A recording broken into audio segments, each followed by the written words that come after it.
Sir हंस रहे हैं। पहला राउंड है, कृपया शांति बरतें। और मैं अनिल जी को आमंत्रित करता हूं। जब से अनिल यादव ने सुना है कि योगी सरकार युवा नीति पे काम कर रही है, तब से वो जवाब नहीं दे पा रहे हैं कि आखिर किया क्या जाए। देखिए कितनी बढ़िया युवा नीति आ रही है, आपको तो सुझाव देना चाहिए।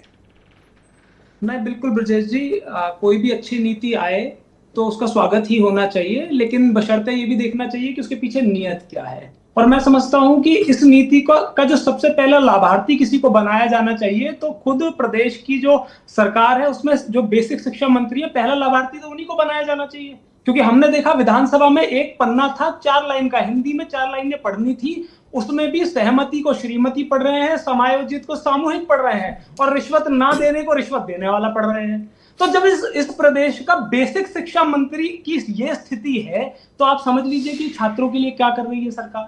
अभी मैं भाजपा के प्रवक्ता को सुन रहा था और वो बड़ी अच्छी अच्छी बातें कर रहे थे। मुझे लगता है कि शायद वो अपने दफ्तर से निकल के बाहर नहीं देखते हैं, क्योंकि मैं तो समझता हूं कि जो बातें हैं वो आंकड़ों पे हों ब्रजेश जी। और आप, मुझे लगता है कि आपको भी स्थिति पता है, और जो दूर दराज गांव में बैठा हुआ व्यक्ति आपकी डिबेट देख रहा है ना, उसे भी स्थिति पता है। आज सरकारी स्कूलों में यह स्थिति है कि 7,000 स्कूलों में तो बिजली नहीं है, 2300 जो स्कूल ऐसे हैं जहां पे लड़कियों के लिए टॉयलेट तक नहीं है, 576 स्कूल ऐसे हैं जहां पर पानी पीने के लिए पानी नहीं है, और 7800 स्कूल ऐसे हैं जिसमें एक ही टीचर है, मतलब वही मिड डे मील खिलाएगा, वही घंटी बजाएगा, वही पढ़ाएगा भी।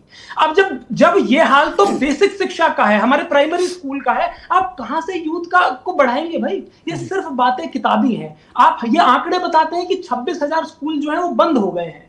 असल में ये चाहते ही नहीं है कि शिक्षा पर बात हो, ये तो मजबूरन आज ने, क्योंकि राहुल गांधी जी ने छात्रों की गूंज कार्यक्रम इलाहाबाद में इतना गूंजा दिया कि मुख्यमंत्री जो कि हमेशा मुगल की बात करते थे, तुर्की की बात करते थे, जिन्ना की बात करते थे, आज उन्हें भी मजबूरन शिक्षा पे बात करनी चाहिए। और ये बात वो पार्टी कह रही कि जिनके समर्थन से झारखंड की सरकार चल रही है, जहां छात्रों पर लाठी चल रही है।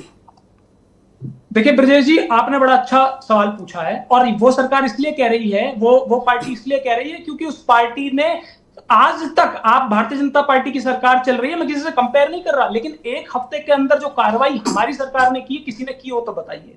आप सोचिए कि झारखंड के पीएससी के चेयरमैन तक को गिरफ्तार करा दिया, जंतर मंतर पे भी लाठी खा रहे हैं, और वो रांची में भी लाठी खा रहे हैं। अनिल भाई, वो जंतर मंतर पे भी लाठी खाए हैं, और वही बच्चे रांची में लाठी खा रहे हैं। देखिए ब्रजेश जी, पहले तो उन दो को मत कंपेयर करिए। क्यों ना करें सर? ये वहां पैलेट गन भी चले, मैं बता रहा हूं ना, उसमें अंतर चला लो सर, यहाँ आप भी अपना पूरा कर लो। नहीं, मैं तो तथ्यों पे बात करता हूं, और आपकी जनता समझ भी जाएगी। भाई, जंतर मंतर में जो था, उनको वो छात्र मान कहां रहे थे? सरकार तो कह रही थी ये दहशतगर्दी है, ये गटर जनरेशन है, उनको वायरस बता रही थी। हम लोग तो आज भी कह रहे हैं कि झारखंड में जो बच्चे जिनके साथ गलत हुआ है वो हमारे बच्चे हैं, और हमारी जिम्मेदारी है, हम अपनी जिम्मेदारी से भाग नहीं रहे हैं। आपके पास योगी सरकार की जो युवा नीति बन रही है, इस पर कोई सुझाव है आपके पास?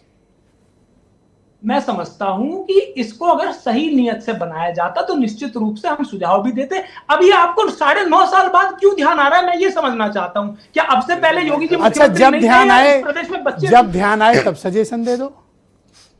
जैसे मैंने सजेशन दिया कि रिटायर्ड ब्यूरोक्रेट का अड्डा ना बने, मैंने 3-4 सजेशन दिए कि रिटायर्ड ब्यूरोक्रेट या सर्विंग ब्यूरोक्रेट को जॉब देने का अड्डा ना बने।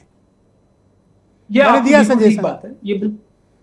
नहीं, ये बिल्कुल ठीक बात है, लेकिन मैं समझता हूं कि देखिए, आप बात कर रहे हैं सेकंड लेवल की, आप बात कर रहे हैं स्कूल के बाद युवाओं को हम रिसर्चर बनाएंगे, उनको स्टार्टअप में मदद करेंगे। अरे बच्चों को पढ़ा तो रहे नहीं है, पहला स्टेप तो पूरा करिए। ये बात तो ब्रजेश जी तब आएगी। थैंक यू सर, प्लीज रुक जाए। 5 सेकंड नो सर, एकदम टाइम नहीं है सर।